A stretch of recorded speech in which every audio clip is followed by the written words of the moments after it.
Përshëndetje të nderuar shikues, ja ku po ritakohemi sërish së bashku në këtë fillim jave, këtë të hënë me gjurmët dhe me një temë tjetër si gjithmonë. Në fakt ditën e sotme do t'ja përkushtojmë pak më shumë drujmëve dhe kur themi kështu gjithmonë sinonim është natyra, është pastërtia, ai oksigjeni të cilin e marrim nga drujt, mirë po gjithmonë kur fillon edhe koha fillon të ftohet, kur fillon vjeshta, diçka që vrem është rëndësia për të ngrohur dhe gjithashtu druri si një prej zgjedhjeve për të ngrohur shtëpitë dhe ambientet tona, ambisëritë tona dhe kështu me radhë, por jo vetëm.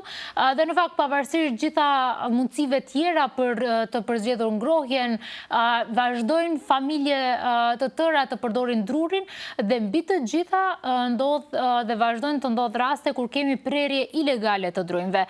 Dhe pikërisht mbi këtë temë, mbi prerjen legale dhe ilegale të drujmëve, ku qëllon dallimi midis këtyre dyjave? Ku qëllon dëmi dhe çfarë dëmi bën njeriu natyrës kur bën prerje ilegale të drujmëve? Dhe kështu me radhë ne do të diskutojmë së bashku me mysafirin tim këtu në studio, Kire Mihajlov, i cili është edhe zëvendës drejtor i pyet të Мaqedonisë. Добар ден, добро ни дојдовте. Добро ве најдов и еве благодарност за тоа што вие и вашата телевизија ќе одвоите време да на граѓаните им покажеме нешто кое што најверојатно во добар дел ги интересира. Спред малку кажав дека од моментот кога влегуваме во есен и времето ќе почне да се олади, веднаш ќе се мислиме со што ќе се загрееме и дрвата за жал се уште е една опција која што во домовите се употребува. Дали имаме точна сезона кога луѓето почнуваат да употребуваат или пак да сечат дрва за продажба и оние што ги купуваат истите? Така.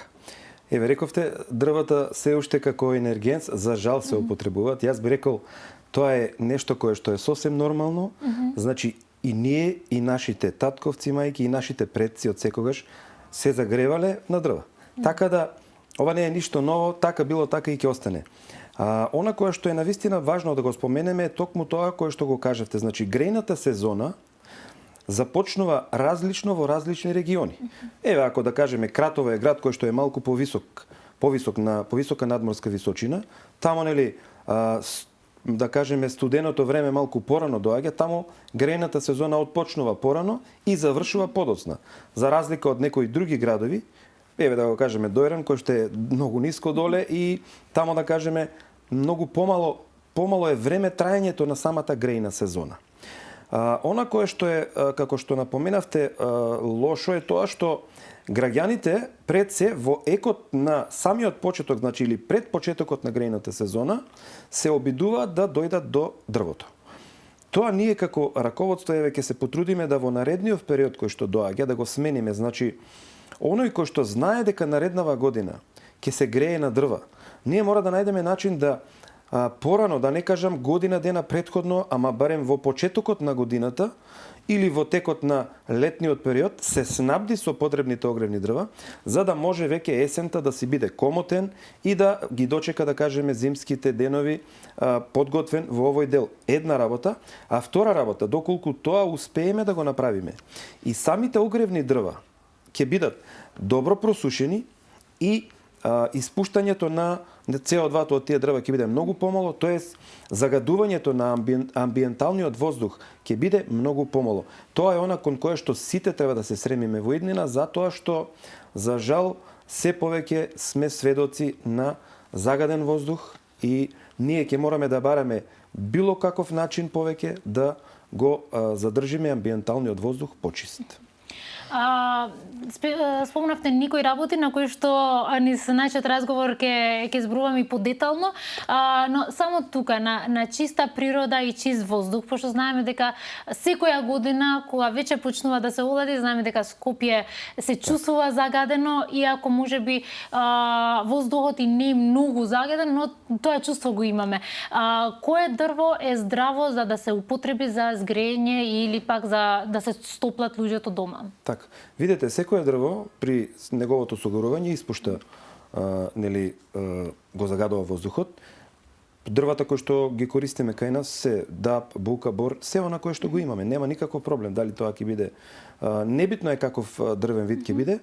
неговата намена е иста и она кое што се однесува во однос на загадениот воздух е токму така исто. Меѓутоа, како што напоменав, не е исто да горите дрва кои што се набрани сега, буквално пред да ги гориме, или пак дрва кои што се набрани месеци однапред, па дури ако може и од лани, тогаш тоа би било најдобар енерген кој што во најмала рака ќе го загади воздухот кој што ние секојдневно го дишеме.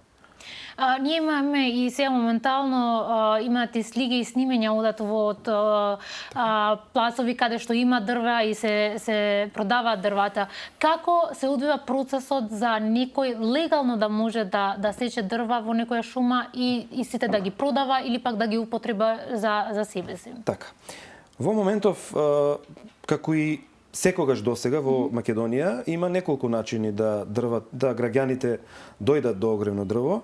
Првиот начин е да дојдат кај нас во нашите подружници, значи ги имаме 30 во цела Македонија, во повеќето градови, поголемите во сите има, да поднесат барање, тоест да направат, да склучат договор за тоа колку и какви дрва би сакале да им бидат испорачани, и откако ќе ја подмират врската по основ на таа направена количина, да ние им ги испорачуваме. Меѓутоа има еден добар дел од граѓаните кои што имаат своји приватни шуми, од кои што исто така си сечат дрва и на тој начин се обезбедуваат со она кое што им е потребно. Покрај тоа има и луѓе кои што на своите ниви имаат оние мегни стебла ги нарекуваме ние, кои исто така при чистење на тие површини исто така доаѓаат до обезбедување на онаа количина која што секако им е потребна. Каква е процедурата, прашавте? Едноставно е. Значи, оние кои што сакаат да купат дрва од нас, доаѓа во дирекција или во подружницата каде што е во складот, ја дава својата лична карта, го склучува договорот и тоа е тоа. Во однос на она кое што ви го кажав со приватните шуми или мегните стебла, тука има една друга постапка која што и таа не е кој знае колку да кажам загадочна. Во однос на мегните стебла тоа поднесувањето на барањето е едноставно, без некаква голема пропратна документација, тоа се завршува многу полесно, а во делот на приватните шуми треба претходно да се изготви елаборат, врз основа на кој што елаборат се утврдува сопственоста на тие површини и врз основа на она кое што ќе излезе од нас како дозвола за да може да отсекуваат дрва, нашите служби согласно законите излегуваат, ги маркираат тие дрва и има една постапка од маркирација до примање на таа дрвна маса која што би се исекла, за да истата таа се извезе до крајниот оној кој што ќе ја користи таа дрвна маса. Како се одлучува кои дрва да се маркира за да се исечат после тоа? Така, видете, ова е шумарството е наука. Значи ние нема да измислиме топла вода, си имаме стручни служби, пред се тоа се шумарските инженери кои што завршиле факултет за ова кој што го збориме. И согласно нашите планови е токмо предвидено во одреден дел каква сеча ќе имаме, дали таа ќе биде чиста, се мисли дали целата површина наеднаш ќе се сече без да остане никое дрво, дали таа ќе биде пробирна, дали ќе биде друг вид на сеча, значи се има согласно нашите планови врз основа на кои работиме е точно дефинирано каква би била сечата на одредено место. Тука нема дискусија, значи тука нема ниту повеќе, ниту помалку. Тоа е нешто кое што е закон и ние работиме врз основа на тој закон. Повторно ќе кажам, на граѓаните обврската е да го извадат на површина и да ни кажат што е она кое што им треба, а наше е да го сработиме она кое што е споредното. Јас би сакала тука беш да правиме некоја споредба со легалното сечење кое што вие го правите секоја година и нелегалното. Зашто е толку важно за вие како институција, експертите да бидат во терен и одлучувате кои дрва се сечат, во каква намена и како се сечат, а од друга страна можеби некои што воопшто немаат ни школа, ни познавање за дрвата и шумарството, одат да сечат за нивен профит или пак нивен интерес. Која е разликата? Разликата е многу голема. Сега еве ќе ви открием еден детал само да начнам една тема која што ќе биде многу интересна во периодов кој што следи. Еве би ви кажал и на вас како медиум, да го следите она кое што ќе доаѓа. Многу е важно да вака сега ние како шумарство, значи со самото влегување во шума, значи нашата работа не е буквално сечење само на шумата и толку. Значи нашата работа е да шумата ја направиме онака како што треба да биде убава, значи да го смениме менталниот склоп, значи да го направиме секој оддел да биде парк шума. И тамо знаете нели, тоа е природа. Таа природа е подложна на природни влијанија. Значи таму има некои дрва кои што од причина како што се ветрови, снегови и така натаму може да дојде до нивно паѓање, до нивно кршење кои што потоа нели прават проблем на теренот. И ние како стручни служби сето тоа го санираме и од после, значи кога ќе завршиме со тие обврски, треба на теренот да остане она кое што е видливо и за очи дека е убаво и секако по законите на природата. Онаму каде што ние сме вршеле сечи во оддели, без разлика каде во Република Македонија, пред години да кажеме, доколку сега вие како медиум отидете, не мора да имате многу познавање за шумарството, ќе видите дека е во ред. Значи склопот на шумата е прекрасен, дрвата повторно оние кои што се оставени стебла, пораснале онака како што треба, правилни, се во ред. За разлика од тоа, доколку отидете на место каде што за жал е подложно на криминални дејанија или место кое што, еве како што споменавте, го сечат луѓе кои што се нестручни, тамо веќе ќе видите еден нарушен склоп на природата, значи ќе видите дека дрвата нешто се исекли и тие што требало и не требало, туку буквално сите ги исекле и со тоа значи оневозможиле шумата сама да си се развива, излегуваат други видови, дали тоа ќе бидат грмушки, дали ќе бидат капини или што и да е, значи тие пак го оневозможуваат правилниот раст и развој на подмладокот од таа шума која што треба да излезе и на тој начин значи оневозможуваат да тие предели повторно го добиат оној склоп на шума кој што е потребен. Токму затоа, без стручно работење во шумарството, ние имаме проблем. Токму затоа кажав, ние во моментов работиме на неколку локации и јас можеби ќе излезам за некој период со нешто конкретно во овој дел. Значи, самото нелегално сечење на дрвата допринесува да, нели знаете дека и ерозијата ја има онаму каде што нема шума. Значи, самата ерозија, самите дождови кои што паѓаат, јас би рекол дека и стајковци кои што ни се случи пред неколку години, за жал, можеби, нели има некои детали кои што се поврзани токму со бесправните сечи околу градот Скопје. Не само загадениот воздух, туку и природните непогоди, спречување на одредени природни непогоди, токму правилниот склоп на таа шума би ги спречиле. Меѓутоа, тоа е она кое што го има, ние како институција се трудиме да се она кое што е надвор од законските рамки го застанеме, го најдеме, го процесуираме и работиме еве на тоа. Тука и сакав да излезам, не е само видот и убавината на природата, тука и се зборува и за безбедност на долгорочен период, но и на краторочен период. Не знаеме што би се случувало ако имаме сечење на корени, извадење на корени и на дрва. Дали имате некоја стратегија во врска со тоа, ако се сече некое дрвце целосно, дали ќе садите нешто дополнително или пак оставате на природата да ја збогати пак со дрвцења?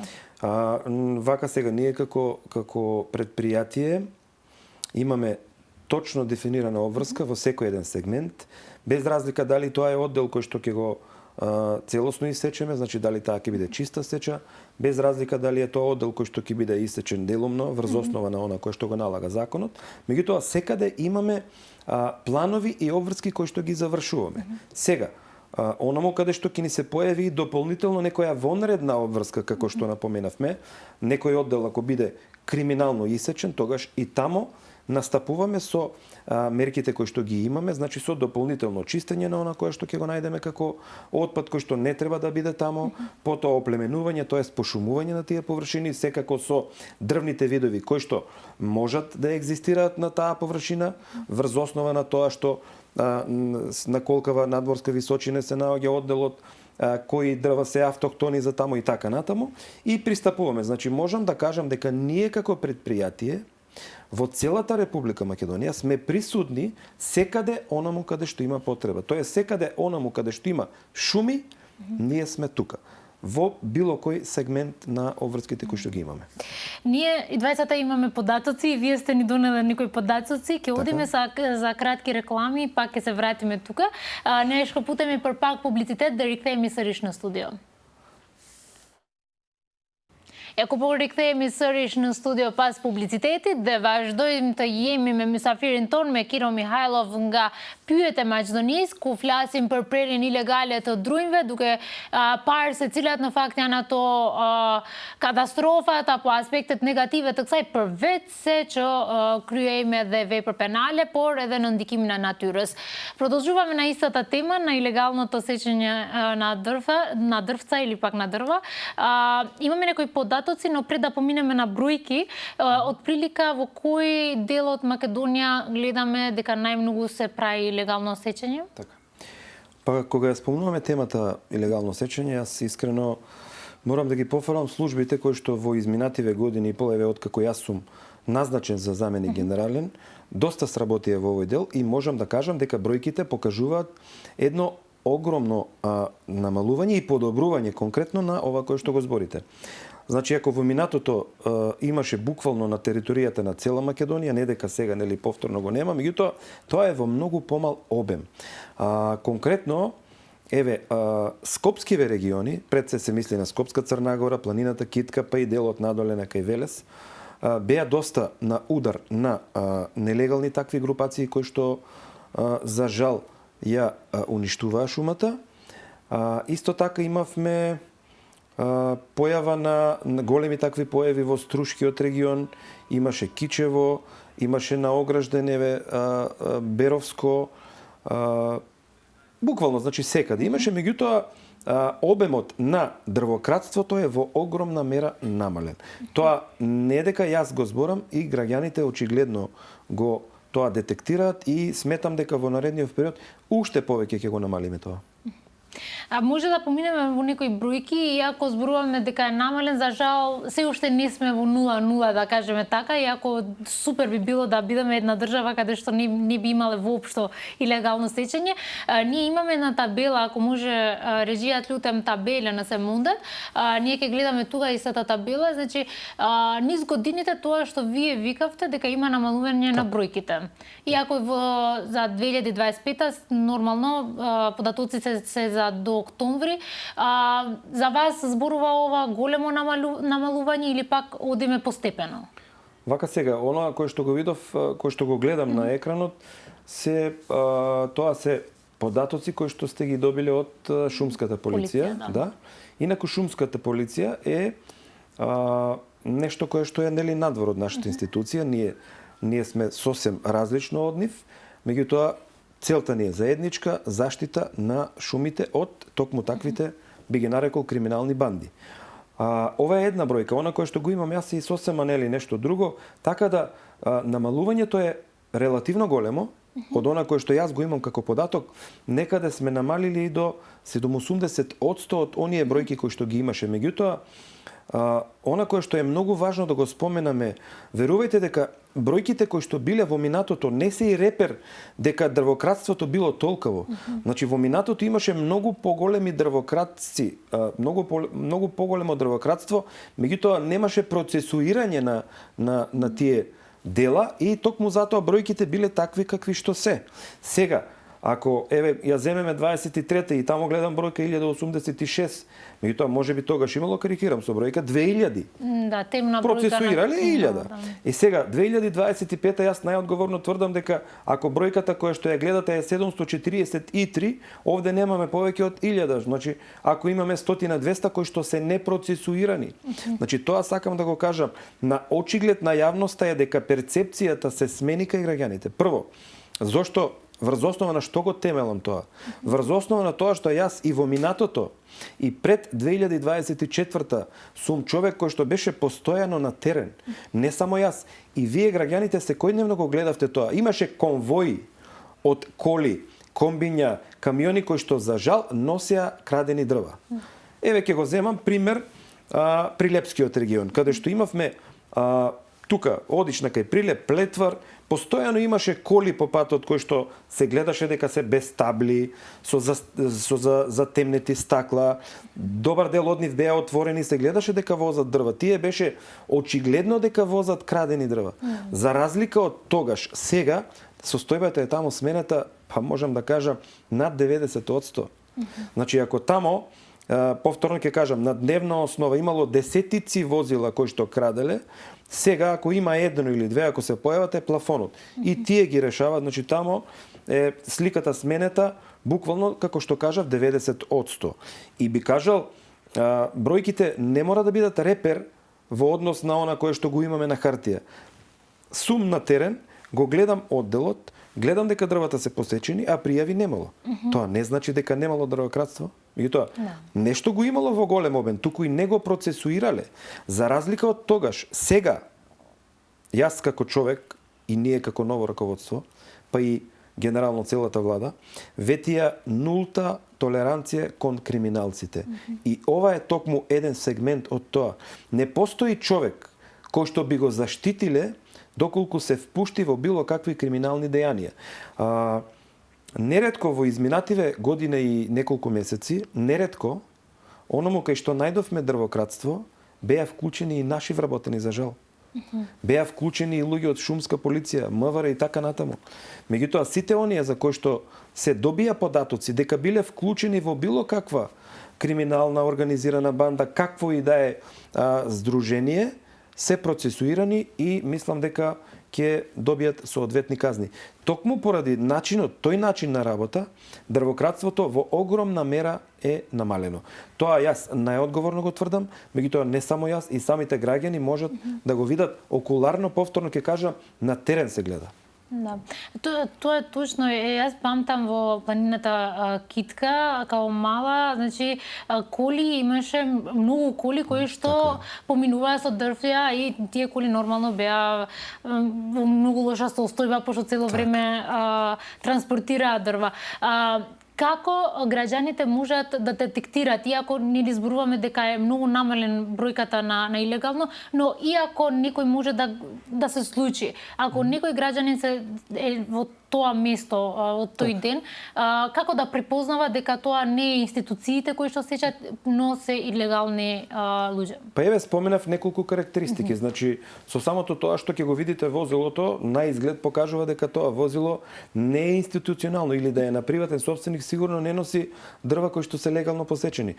Значи, пред се работи за возила кои што се буквално и без табли, за возила кои што се во многу лоша состојба, дел од нив без прозори, значи и се гледа дека носат, а оние дрва кои што ќе ги видат еве граѓаните да се возат и на големи камиони, доколку немаат соодветен жиг кој што оддалеку се гледа, тогаш може да претпоставиме и да алармираат, нели, дека тие дрва се можеби се производ на некоја таква дива сеча. Како и да е, значи видете, од причина што нели ние сме една мала земја во која што буквално сите ги препознаваме сите овие работи. Еве вие сте пораснале во средина каде што сакале или не имало движење на дрва, јас исто така и сите оние останати. Така да многу лесно е да се утврди дали некој тоа го работи согласно законот или не. И да не кажам сите граѓани станаа стручни во тој дел, меѓутоа генерално и овде пак имаме еден друг проблем. Па граѓаните алармираат буквално секаде. Сега јас пред минатата недела еве ќе ви кажам еден конкретен случај. Имав ситуација за едно населено место во Струмичко, во подножјето на планината Беласица. Ми алармира дека има некаква сеча во близина на самиот асфалт. Веднаш се јави во нашите служби, заедно со шумска полиција, отидоа, повратно ми известија дека се работи за легална, приватна површина, за која што сопственикот си извадил секаква документација која што е потребна, си добил соодветна дозвола и го работи тоа. Верувајте, во текот на другиот ден, двајца различни граѓани повторно ми алармираа за истиот случај, што значи веќе и самите граѓани ја знаат вистинската потреба да го зачуваме она кое што го имаме, да го зачуваме вистинскиот склоп на шумата, да не се сече нелегално, за да може, нели, кога ќе дојде зимата, да не бидеме како Скопје, Струмица или кои да се градови на оние врвови на табелите на загадени градови во светот, значи не на Балканот, Европа, туку во светот, а секако и постоењето на шумите е еден дел од тоа. Инаку, на почетокот спомнавте, нели, Македонија има поголем прираст отколку она кое што се сече на било кој начин. Пожарите во еден голем дел ги оштетија шумите, меѓутоа тоа е тема на која што претпоставам ќе дискутираме во некоја друга емисија. Како и да е, ние мораме се она кое што го има да го сработиме согласно законите и да ја зачуваме природата и незиниот склоп како што треба. Секако со целосно задоволување на потребите на сите граѓани во однос на, нели, нивното загревање и така натаму. Инаку, се уште дрвото како енергенс е најефтин, најисплатлив, а, нели, знаеме дека еве ние како држава се уште со платите сме релативно ниски, полека се оди нагоре, меѓутоа токму затоа и граѓаните имаат потреба да се згрејат со дрва наместо со на струја или со некој било друг енергенс. Ни дадовте многу убави примери на свеста на граѓаните, која што веќе е многу поголема од како во минатото можеби, но сите граѓани кои што можеби не знаат каде треба да пријават ако мислат дека се случува илегално сечење. Така. Доколку некој граѓанин утврди било каква неправилност, било каде, значи веднаш може да се јави на 112 или на 192, да алармира со тоа што веднаш МВР ќе или ќе ги исконтактира нашите служби или тие ќе ја направат проверката која што треба. Инаку споменавме шумска полиција, меѓутоа од бројката на табелата може да видите дека и МВР како институција се вклучени во процесот на намалување на дрвократството и можам да кажам дека токму нивниот ангажман во огромна мера влијаеше на намалување на ова кое што го збориме.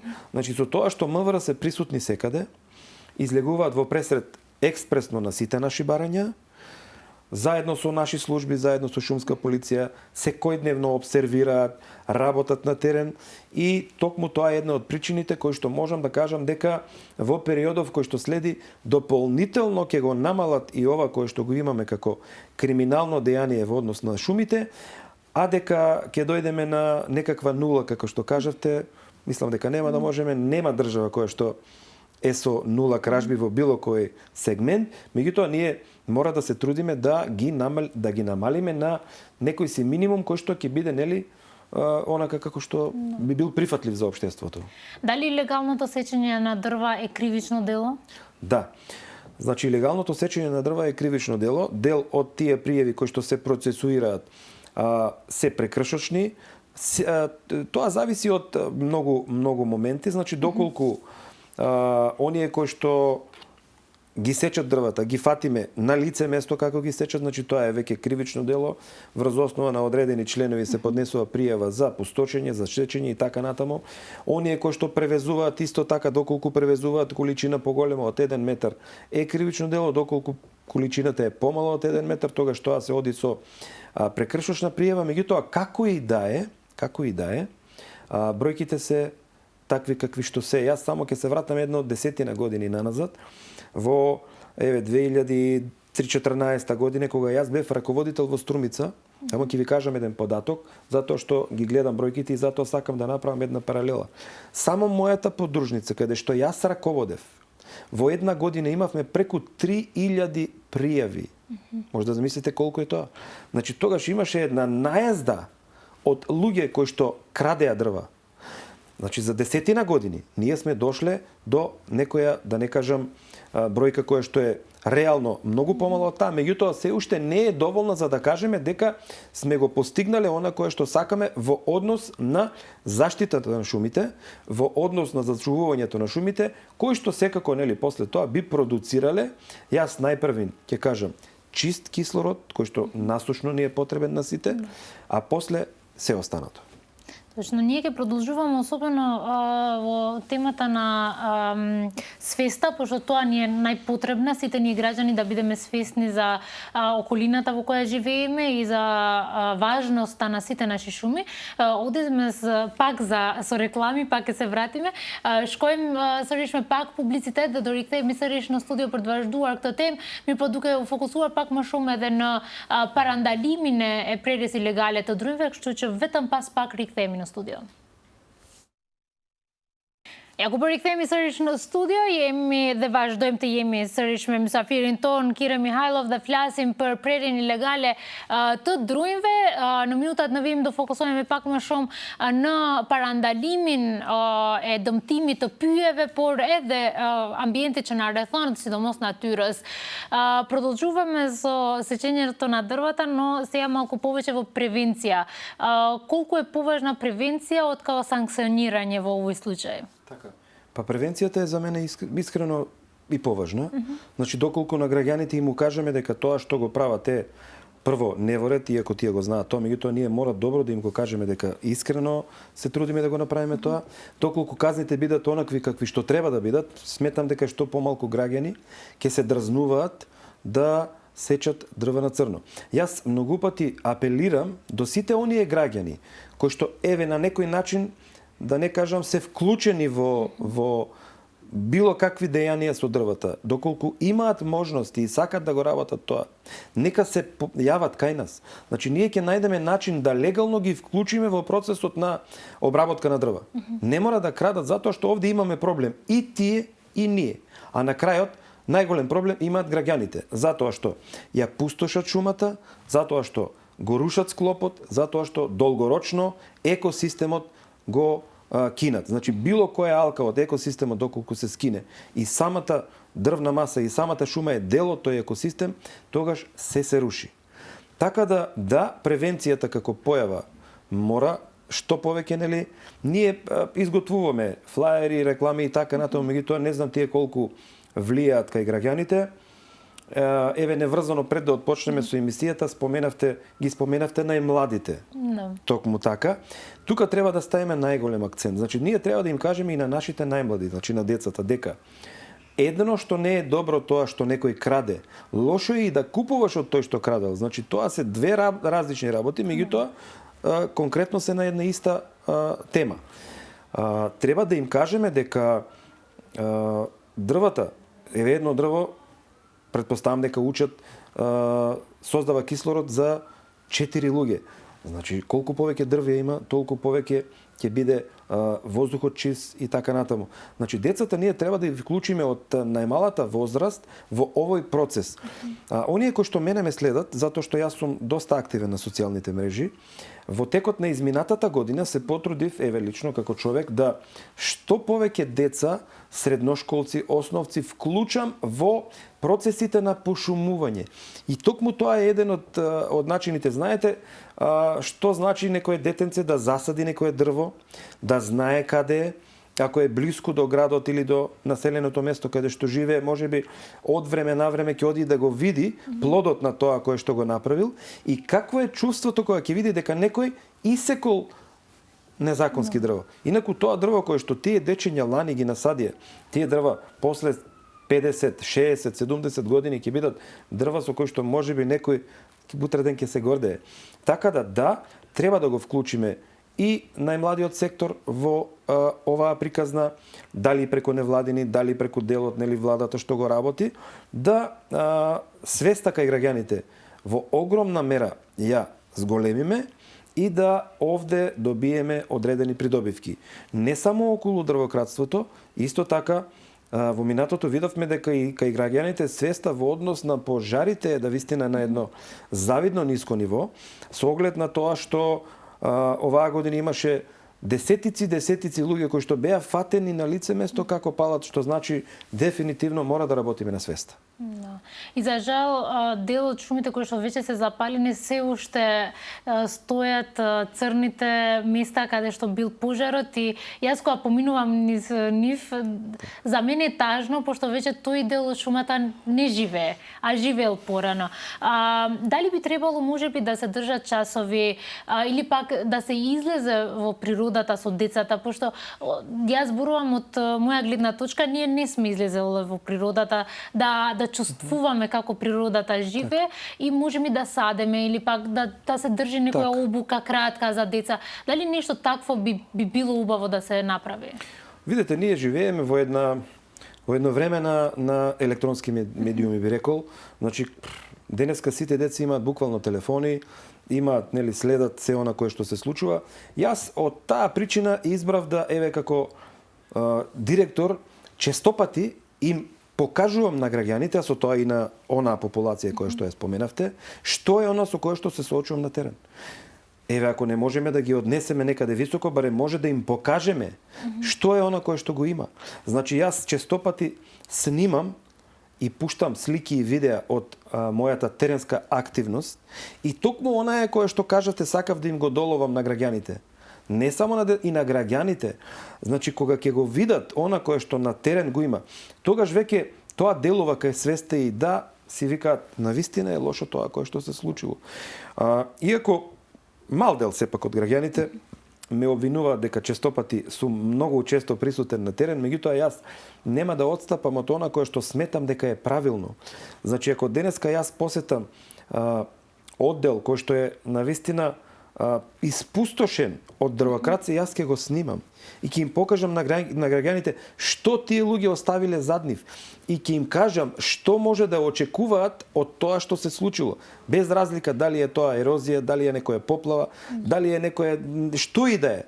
Значи, тие може да го очекуваат од она кој што го гледаме, а од друга страна пак може да отидам во некој оддел кој што сме го сработиле пред 10 години и да им покажеме што е она кое што останало после нас, значи за да ја видат вистинската разлика и да направат еден концепт, да знаат да и самите тие бидат оние кои што ќе ги учат останатите како треба, а не како.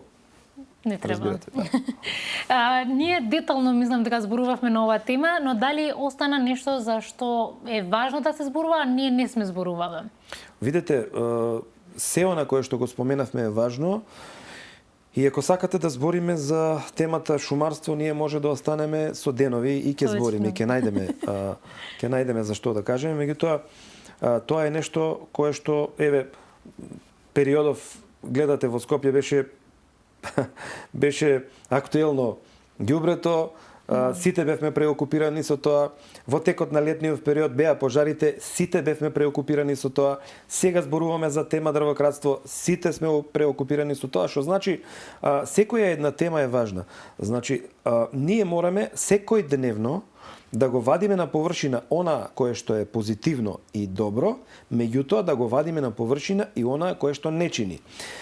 За да може да им укажеме и на оние кои што го прават да не го прават, меѓутоа да им укажеме, како што кажете, и на оние кои што го гледат дека некој го прави, да ни алармираат дека затоа што ние како институција, верувате, не можеме да стигнеме секаде и секогаш. Ниту ние, ниту оние други служби кои што ги именувавме, дали тоа се шумска полиција, МВР, кој да е. Така да, полицаец за чување на природата се сите. Сите ние како граѓани имаме обврска да го зачуваме она кое што е добро, без разлика каде се наоѓа и токму ако се однесуваме така, тогаш може да зборуваме дека би биле нели како скандинавци или како не знам кои што еве сме нели ако не сме биле, сме виделе барам на телевизија какви се таму природите, каква е шумата, какви се, мислам, буквално разгледници, за разлика од некаде од кај нас, ако отидеме во некој оддел кој што е испустошен и може да кажеме дека и ние, како граѓани, сите треба да се срамиме од тоа. Не само оној кој што го направил или оној кој што го дозволил тоа, туку сите ние на купче. Треба да се срамиме од она кое што, за жал, остава лоша слика за нас, како нација, како држава, во очите на сите оние кои што, нели, и може да го видат тоа.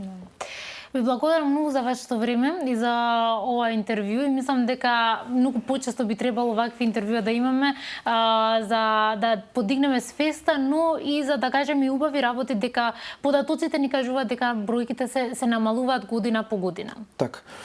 Јас, како што кажав на почетокот, ви благодарам и на вас што одвоивте време, проценивте дека оваа тема е навистина интересна. Повторно ќе кажам, ние работиме и ќе работиме.